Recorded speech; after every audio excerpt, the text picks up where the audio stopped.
Gloire et louange à notre Dieu. Nous rendons grâce à Dieu pour ce témoignage. Je vais inviter maintenant le troisième intervenant qui symbolise le rayonnement des contacts du ministère de l'évêque au-delà du cadre ecclésial. L'évêque avait des contacts aussi dans le monde séculier et à un niveau très respecté. Ainsi, j'invite Monsieur le bourgmestre de Bruxelles-Ville, Philippe Clos, de témoigner.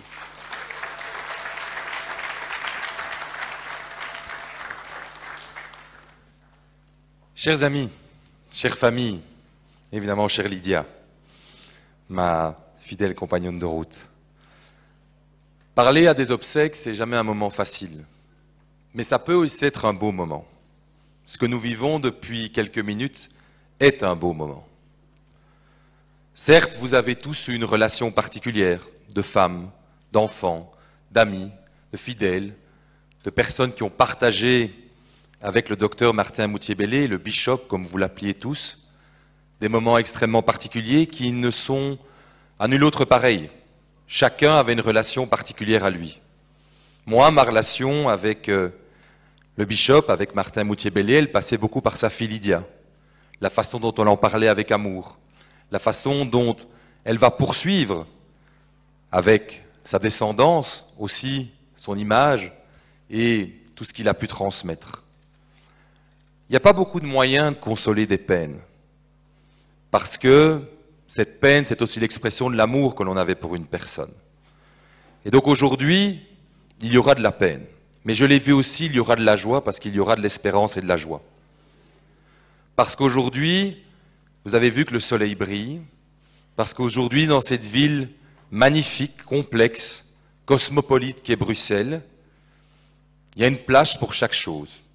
À la fois du recueillement, à la fois une place pour se souvenir, à la fois une place pour se remémorer, mais aussi une place pour construire. Ce que j'entends depuis quelques minutes, ce sont des personnes qui construisent quelque chose ensemble. Et je pense que quand j'ai assisté aux cérémonies de Pentecôte, où le bishop et Lydia m'avaient invité à Square, j'ai senti cette volonté de construire quelque chose ensemble. Alors certes, tout le monde ne pense pas la même chose. Certes, tout le monde ne croit pas de la même façon ou aux mêmes choses. Mais il y a des choses qui nous rassemblent.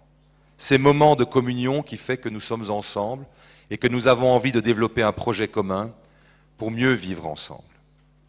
Certains d'entre vous vont se rattacher à des histoires importantes, à des récits du Nouveau Testament, tel ce récit que l'on entend souvent parce qu'il est plein d'espérance, le récit de Lazare, évidemment, qui nous permet de nous raccrocher, pour ceux qui sont dans le Nouveau Testament, à ce récit fantastique. Moi, j'ai envie de citer ce que j'avais aussi cité lors de ces cérémonies de Pentecôte. Et comme vient très bien de le dire, la personne qui officie aujourd'hui comme maître de cérémonie a ce côté séculier qui vient dans un moment de culte. Eh bien, aujourd'hui, citer le Nouveau Testament, citer certains évangiles, c'est aussi le fait de partager avec les personnes qui nous ont donné la parole pour d'abord réconforter la famille, parce qu'il y a ce manque qui est là, ce manque important. Mais pour avoir aussi perdu mon père, je peux vous dire que tous les matins, en transmettant à ceux qui auraient et ceux qui sont ces petits-enfants, en évoquant sa mémoire, on continue à le faire vivre parmi nous. Et donc vous allez continuer à faire vivre le bishop parce que vous allez continuer à en parler. Au-delà des cérémonies, au-delà des moments où vous aurez des commémorations, parce que vous allez expliquer ce que vous avez vécu et soutenir cette famille. Mais il y a une parole dans l'Évangile selon saint Jean qui est, quelles que soient d'ailleurs les religions pour moi, quelles que soient les personnes, leurs croyances ou pas, qui est très forte dans ce qu'elle ressent par rapport à l'humanité. C'est le tout début de l'Évangile selon saint Jean. Vous savez, au début où on dit qu'au commencement était le Verbe. Eh bien, quelques paragraphes en dessous, il y a une phrase très très forte qu'il ne faut jamais oublier. C'est que la lumière brille dans les ténèbres. et les ténèbres ne l'ont pas arrêté. Je vous remercie.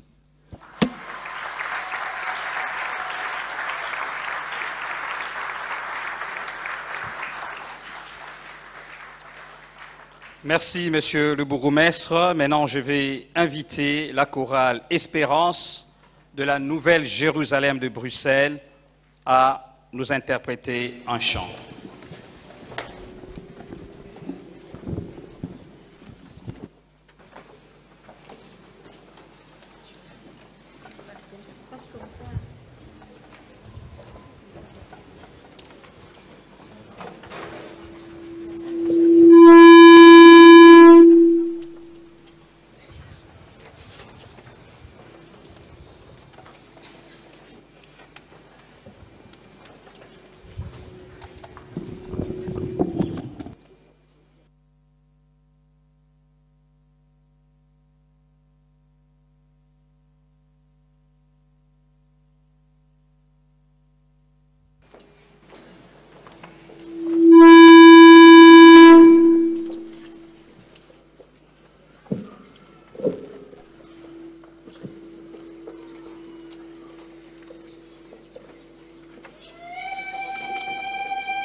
Dieu est là quand survient la tempête.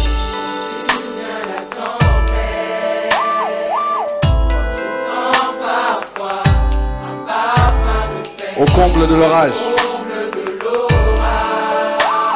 je vois parfois une lueur d'espoir. Un peu surpris, je réalise, c'est le clin d'œil de Dieu. Je lève la tête, je réalise, c'est le clin d'œil de Dieu. Quand une brise légère, il adoucit mes jours. Oui, le Dieu de ma destinée est là, au cœur de la bataille. Oh! Je sens parfois un parfum de paix. Même quand je suis au fond de la détresse, je vois parfois une lueur d'espoir. Un peu surpris, je réalise, c'est le clin d'œil de Dieu. Je lève la tête, je réalise, c'est le clin d'œil de Dieu. Frères et sœurs, je peux vous assurer qu'en ce moment, Dieu est là. Dieu est là. Dieu est là. Il est là pour moi. Dieu est là.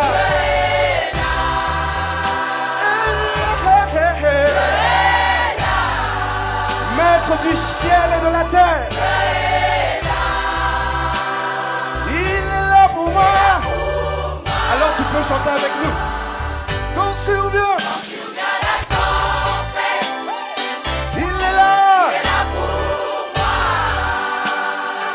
Au comble de l'orage, Comme de l'orage, il est là pour moi. il est là pour moi. Au cœur de la bataille, De la bataille, il est là pour moi. il est là pour moi. Et quand même nous sommes au fond de la détresse, De la détresse, il est là pour moi. il est là pour moi. Je ne crains plus rien car Dieu est là. Maître du ciel et de la terre. Maître du ciel et de la terre. Il est là pour moi. Il est là pour la Nouvelle Jérusalem. Dieu est là. Cousin, c'est une certitude. Je n'ai aucune inquiétude. Il est là. Encore une fois, espérance. Quand survient la tempête, il est là.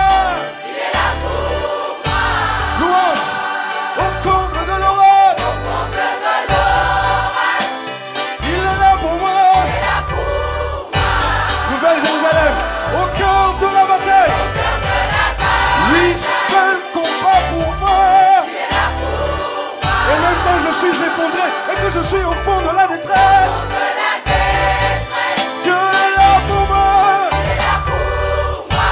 Plus rien n'est comme avant, car Dieu est là. Je ne crains plus rien car Dieu est là. Maître du ciel et de la terre, il est là pour moi. Dieu est là. Nous croyons en toi, Seigneur. Malgré cette épreuve difficile, tu es là. Il est là pour moi. Oh! Même si les apparences semblent montrer le contraire, je sais que mon Dieu agira. Il interviendra. Que Dieu vous bénisse. Alléluia.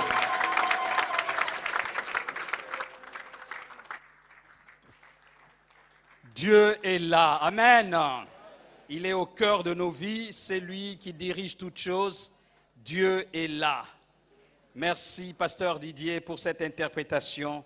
Que le Seigneur te bénisse.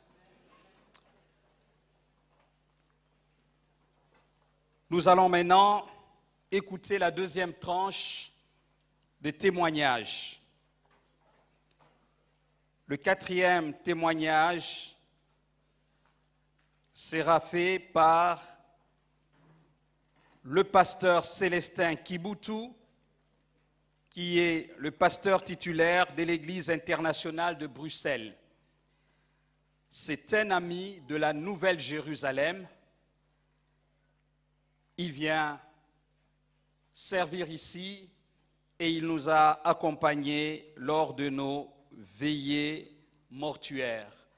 Je lui demande de rendre son témoignage et que Dieu vous bénisse, pasteur.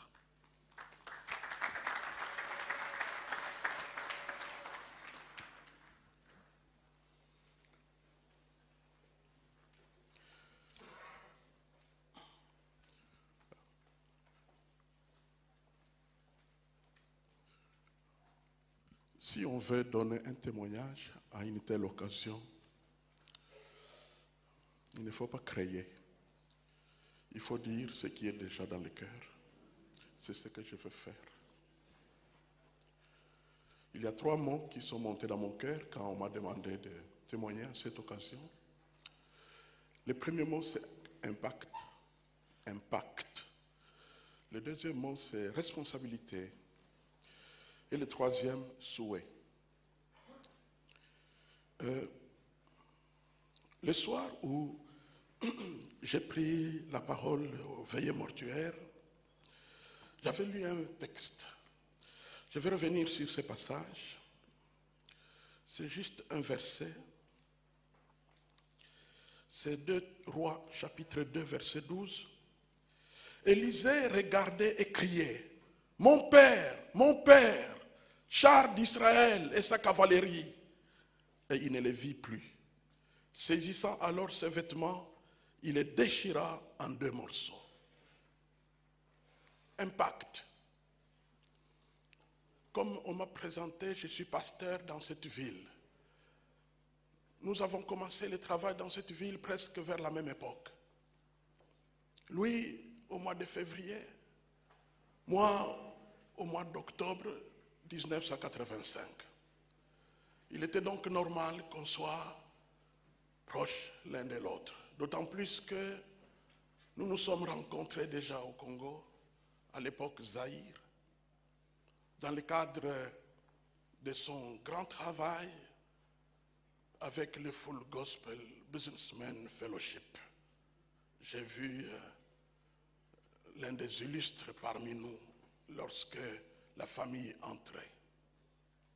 Et donc nous nous connaissions. Et quand nous nous sommes retrouvés ici pour faire le travail de Dieu, lui avec l'Église de Dieu, moi un baptiste charismatique, et nous avons cheminé ensemble. Mais ce passage s'accomplit dans sa vie. Il était les chars d'Israël, les chars des églises évangéliques et sa cavalerie. Tenez, vous savez, quand un illustre nous quitte, nous voulons dire des choses, mais je pense que cela est vrai, et n'importe qui d'autre parmi nous, les pasteurs de cette ville, le dirait. Quand nous nous retrouvions, par exemple, dans une réunion pastorale, et que vous êtes là vous-même, peut-être avec un collaborateur, et puis un autre encore avec un ou deux collaborateurs, et puis il y a l'évêque qui entre. Sur les 70 pasteurs, il entre avec 30 pasteurs. Quand vous voyez ça, qu'est-ce que vous dites? Ce n'est pas votre collègue, c'est votre responsable. Au fait, il a modifié les statistiques des églises évangéliques dans ces pays, à lui seul. J'ai appris à être un planteur d'église, mais je n'ai pas totalisé 10 en 20 ans. Lui en a fait plus de 30. Impact. Mais cet impact ne vient pas comme ça. Tu dors, tu te réveilles, le temple est plein. Non. C'était un bosseur, un travailleur. Certainement, vous qui êtes de l'intérieur, vous l'avez vu prier et faire beaucoup d'autres choses. Mais moi, ce qui a retenu mon attention, c'est qu'il a jeté à la bataille évangélique non seulement sa vie, pour finir, démissionner de son haut poste en tant qu'employé international d'une structure de minerais. Donc, c'est un bon travail. Mais il a démissionné là-bas pour être disponible dans la bataille évangélique. Et il ne s'est pas arrêté là. Il a pris toute sa famille, il a jeté à la bataille. Même ses enfants qui grandissent, au fait, ils ont grandi en servant Dieu. En servant Dieu. Donc, au fait, c'est quelqu'un qui n'a rien gardé pour lui. Il s'est totalement donné. On comprend qu'il laisse un impact qu'on ne peut pas effacer. C'est impossible. Au fait, des hommes comme ça, on ne les remplace pas. Parce qu'au fait, même quand il est absent, il est présent. Le deuxième mot, c'est la responsabilité. Je prends ce mot dans notre première réunion de conseil inter-église. Il avait initié, à l'époque, nous étions les deux églises de la ville, parmi les Aïrois, qui sont devenus Congolais depuis. Il n'y a que chez nous où les pays changent de nom. Et nous étions là, dans la réunion, et puis nous avons parlé, chacun de nous disait quelque chose, les deux conseils réunis, et puis on attendait qu'il parle, et il ne parlait pas. Alors bon, on a continué à parler, et puis à la fin, il prend la parole et il dit, quand vous voyez un chrétien de la Nouvelle-Jérusalem venir chez vous, que faites-vous? Et il a dit, je vais vous répondre. Dites-lui de retourner à la Nouvelle-Jérusalem. Et nous ferons la même chose quand quelqu'un de chez vous vient ici, qu'il retourne chez vous. Au fait, bon, soit dit en passant, que la grande majorité d'entre nous, on n'est pas seulement des immigrés ici en Belgique, mais parfois on est aussi des immigrés inter-églises. Donc, ce qui fait qu'il y a des gens qui bougent, qui bougent. Et l'évêque Martin n'aimait pas ça. Pas parce qu'il ne voulait pas voir les gens partir, parce que ceux qui venaient chez lui aimaient rester avec lui. Mais au fait, il voulait la responsabilité. Il voulait que les âmes que Dieu lui confiait, il en prenne soin. Et pour en prendre soin, ces âmes doivent rester là où elles sont. Si vous voulez, si quelqu'un voulait honorer la mémoire de ces grands hommes de Dieu, il faut être stable. Il faut être stable. Donc, ne quittez pas, restez. Amen. C'est ça la responsabilité. Et pour ne pas prendre beaucoup de temps, le troisième et dernier mot, c'est le souhait. Le souhait de l'évêque sort de mes quelques entretiens avec lui. Nous avions des contacts, nous nous retrouvions de temps en temps pour parler de certaines choses qui nous concernaient. Nous pouvions parler de notre santé, nous pouvions parler de l'œuvre de Dieu. Mais aussi, je me souviens très bien même l'endroit où il avait dit ça.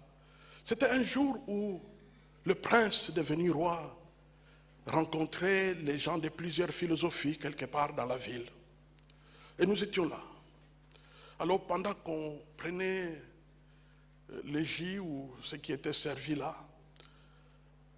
il a évoqué un souhait. Il a dit, vous savez que nous sommes venus dans ces continents et dans ces pays pour que le plus grand nombre possible de Blancs aillent au ciel. Et j'ai l'impression qu'avec les années qui passent, ils ne sont pas nombreux qui sont gagnés à l'évangile. Et moi, je n'avais pas de réponse, mais je me suis souvenu d'une phrase d'Abraham Kroll, un pasteur hollandais, que nous avions invité dans un petit séminaire sur la croissance de l'Église. Et je lui avais posé justement cette question. Quel secret vous nous donnez pour que nous puissions vraiment aider les Blancs qui sont si gentils à aller au ciel? Et alors en ce moment-là, ce pasteur a dit ceci, que j'ai répété à l'évêque. Il avait dit que faites en sorte que vous qui êtes venus d'Afrique et qui n'avez aucune chance de gagner vraiment les Européens à cause de votre manque de leur culture, faites en sorte que vos enfants, ces enfants-là qui restent noirs de peau, mais qui au fait sont blancs de cœur et de culture, que ces gens-là gardent votre chaleur spirituelle et soient européens. Et il a ajouté, ils seront redoutables. Alors, je voudrais simplement dire, en mémoire de Bishop, chers caucasiens, chers blancs, ça serait dommage que vous soyez si développés. Vous avez le métro, l'ordinateur, vous mangez à gogo et vous êtes riche. Mais ça serait dommage que vous alliez dans le sous-développement de l'enfer après la mort.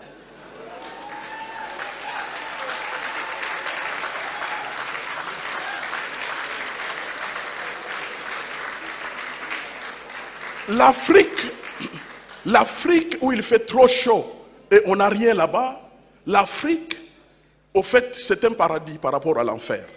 Alors ce serait dommage de passer l'éternité en enfer. Plaise à Dieu que chacun de vous, chers caucasiens, chers blancs, cherche quelque part où trouver l'évangile, afin qu'après la mort, car après la mort, il n'y a pas point final, il y a 2 points. Et donc, après la mort, que vous puissiez avoir une place auprès de Jésus et auprès de ces témoins comme l'évêque Moutiébel.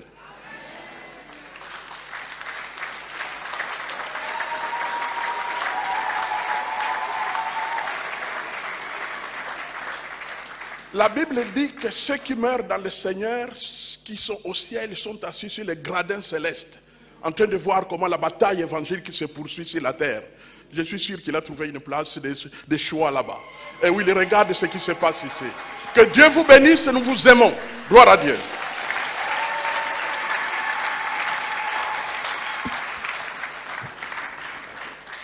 Merci beaucoup, pasteur, pour ce témoignage. Nous allons maintenant écouter le témoignage d'une de nos pasteurs de la Nouvelle Jérusalem de Bruxelles. C'est la pasteure Mama Bertine Biacchini.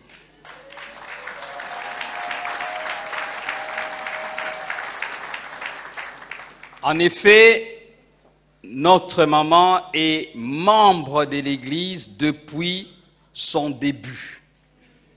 Elle n'a jamais quitté l'Église. Elle a vu la Nouvelle Jérusalem commencer. Elle est là jusqu'aujourd'hui. Elle est assistante à l'Église, pasteur assistant de l'évêque. Je vous présente Maman Pasteur Bertine.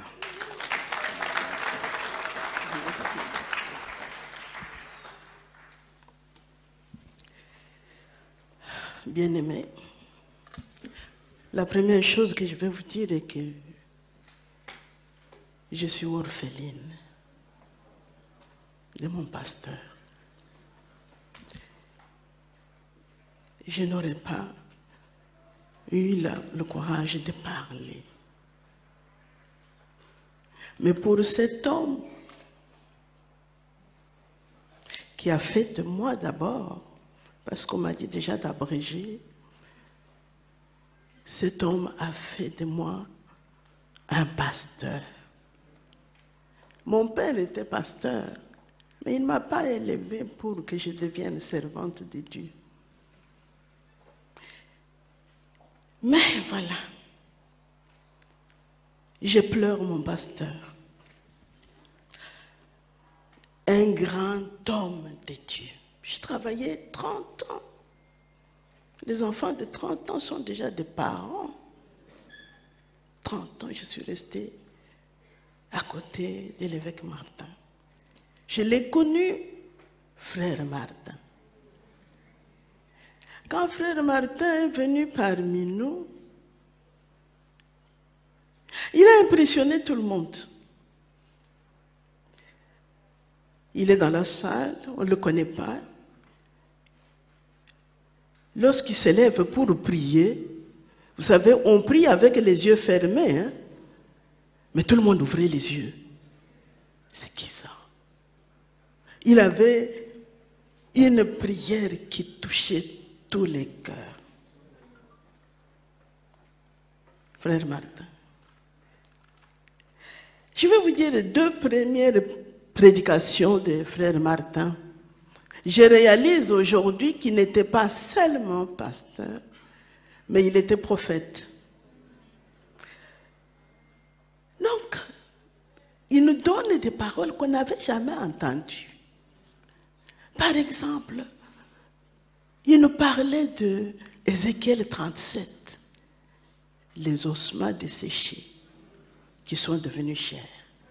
Mais quand je regarde la grandeur de la Nouvelle Jérusalem, je vois la réalisation de cette prophétie. Mais en ce moment-là, je ne savais pas qu'il était prophète. Mais je vois qu'il était prophète. Il nous a parlé de ce torrent qui sortait du temple, qui coulait jusque dans la mer. Quelle prophétie!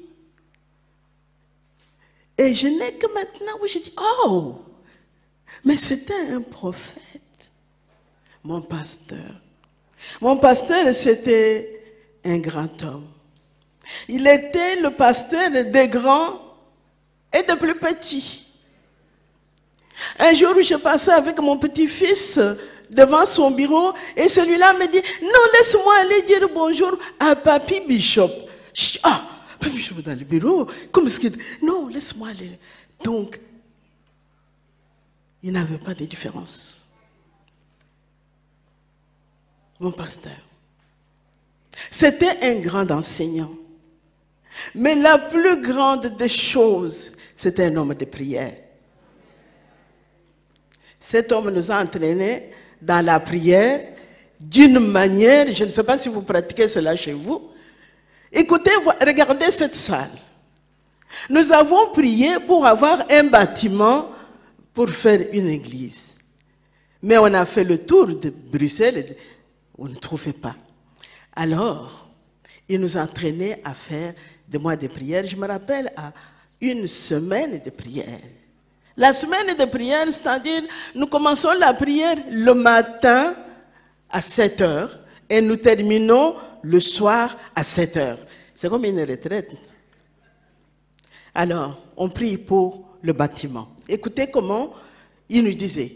C'est lui qui donnait la direction. Il dit, nous allons demander à Dieu un bâtiment sur une grande avenue au croisement d'une petite rue. On a prié. Donc, on criait, hein?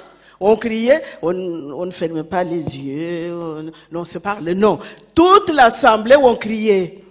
Un bâtiment sur la grande rue, au croisement d'une petite rue. Et voilà, Dieu nous a donné ce bâtiment sur la grande avenue Picard, au croisement de la petite rue de l'Escaut. Alléluia! Est-ce que vous pouvez dire Alléluia? Non, je suis triste, mais quand je parle de mon pasteur, je vois cet homme, un homme de prière, un homme de grande foi bien aimé. Et nous avons trouvé ce bâtiment. Et nous avons même demandé à Dieu l'argent, parce qu'on n'avait pas d'argent. Seigneur, on demande 60 millions. 60 millions. Donc, toute l'assemblée, on pouvait faire 30 minutes, on crie. 60 millions, Seigneur. Nous te demandons 60 millions. Et Dieu nous a donné ce bâtiment où nous nous ressemblons.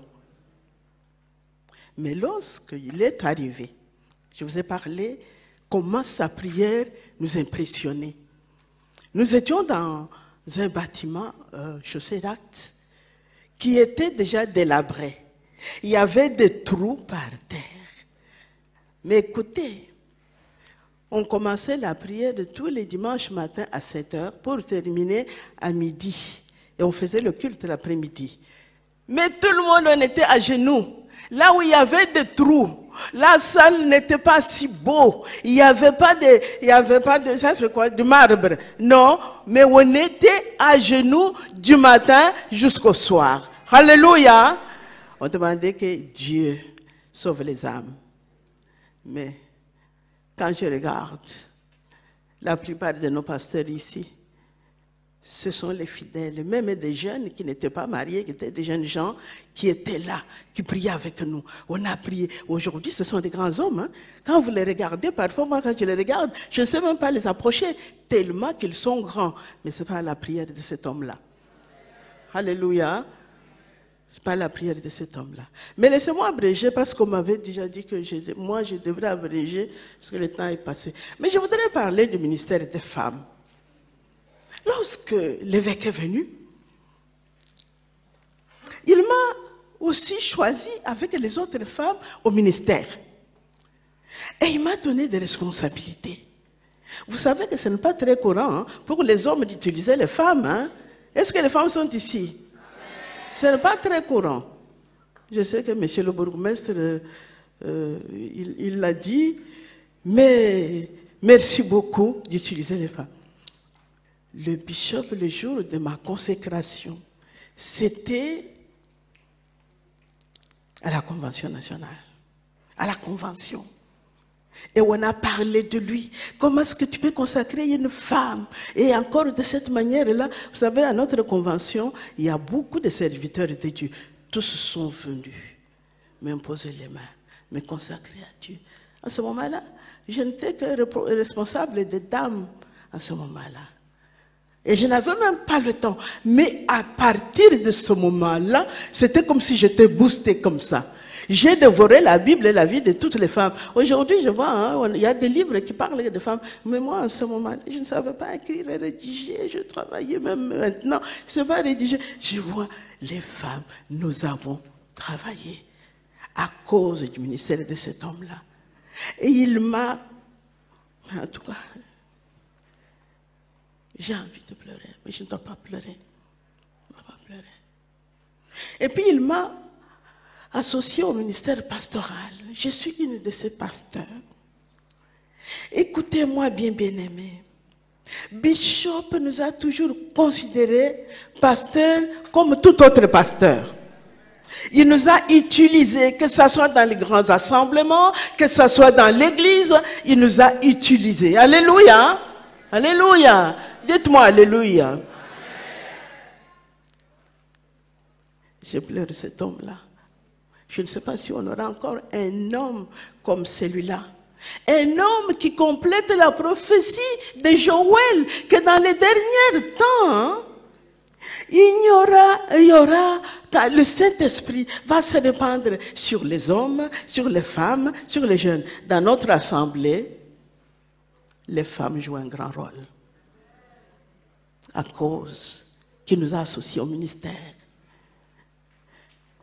Il y a les jeunes gens, je vais terminer. Il y a les jeunes gens qui servent le Seigneur. Tout le monde, il avait de la considération pour tout le monde. un grand homme de prière, un enseignant, un berger. Un berger. Hier soir, dans la nuit, il y a une sœur qui m'a appelé, qui me parlait de ce que le bishop a eu l'impact sur sa vie.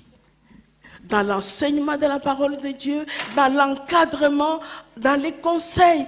Mais quel homme, bien-aimé, je pleure cet homme-là.